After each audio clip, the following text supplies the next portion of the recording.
Early voting begins next month, here in just days, literally, in Vermont, in Pennsylvania, Virginia, Illinois, Minnesota, South Dakota. All of these, early voting starts next month. And then immediately thereafter, many more states are going to be following. So there's so many things out there to get done, and there are so many individuals who are wondering, should I vote early? That question is posed to me on a regular basis. Jody, should I vote early or should I wait to the election day? Well, here now to discuss this is Debbie Wuthnow. She's the president of iVoterGuide. Debbie, welcome back to Washington Watch. Great to have you. Great to be here. All right, so let's begin with this. What do you say to a Christian out there, a voter, who may not feel energized about this year's election? Let's put it that way. Well, whether you're energized or not, it is our responsibility to participate in this election. So we can't let our voices be buried. We've got to make our voices heard. And that means getting out there and voting. The people who we elect impact the direction this nation takes. We know we are at a critical juncture. You hear it all the time. This is the most important election in my lifetime, but I think everybody says this really is. And Christians have to be salt and light and make their voices heard by voting, but you can't vote if you're not registered. And if you can't vote on election day, you need to vote early. But I know we're going to get into that a little bit more, Jody. Yeah, so let's talk about that. The importance of voting early versus waiting to election day. Your opinion on that and your advice? Well, my most important opinion is that it's important to vote. If you can't vote on election day, vote early. I personally like to vote on election day. I like to get my little sticker and walk around with my sticker. Not everybody can do that. Not everybody should do that. We have staff members who've had some health and issues with medical problems or family issues, and they can't get to the polls on election day. Frequently, people who work on campaigns or in the government can't get away on election day. You have to make sure you vote. So look at your calendar and make a plan. If you have other plans on November the 5th, it's going to be difficult or complicated, vote early. There are people who are concerned about things that happen. There can be shenanigans that happen on election day with, we had ballot places that ran out of paper in Houston, or things, the power goes out or something happens. So, it's better to make sure your vote counts and do it early than to wait and not have it count at all.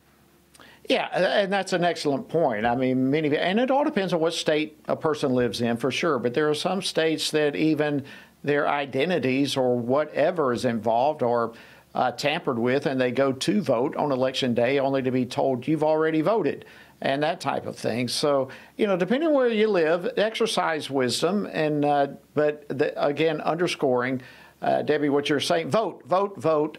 We've got to vote. All right, so as this early voting is getting started, how do people go about registering to vote if they have not already done so? Well, it has to happen in your particular state, and iVoterGuide.com has all the resources you need.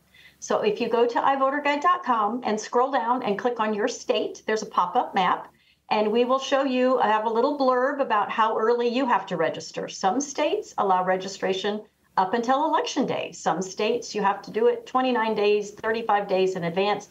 We let you know what that guideline is. So you need to know when your registration deadline is if you're not already registered. And then we also have links to register to vote and to even request an absentee ballot if you need to request an early ballot so that you can be prepared if you can't go on election day. So iVoterGuide.com, it has all the resources to help you both to make sure you're registered and to make a plan to vote. As well as when it's time to vote, we help you know about the candidates. Well, yes. I mean, the voter guides and so forth. Of course, we have had for a long time a great relationship with iVoterGuide, and at FRC Action we do a lot to help and assist in distributing those, getting them out. Tell me real quickly, tell our viewers and listeners some of the other resources that iVoterGuide has to offer. Well, if you go to iVoterGuide.com and you click on the Take Action tab, We have resources for your church. We have bulletin inserts that you can hand to your pastor.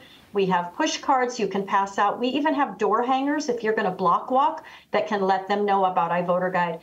But the best resource really is to sign up for our email alerts, and we will let you know when early voting starts in your neighborhood or your state. We will let you know when we've released the voter guide in your state. And even after this critical election in November, if there's a special election that we offer coverage, we'll let you know.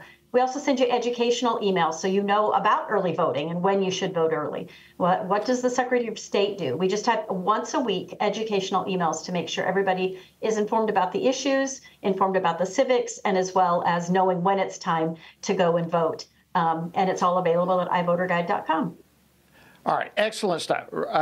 We've got to wrap up here, but let me get this. I want this information. So you just mentioned some of these resources can be distributed in churches. Big issue right there. Are there any legal do's and don'ts when it comes to the voter guides?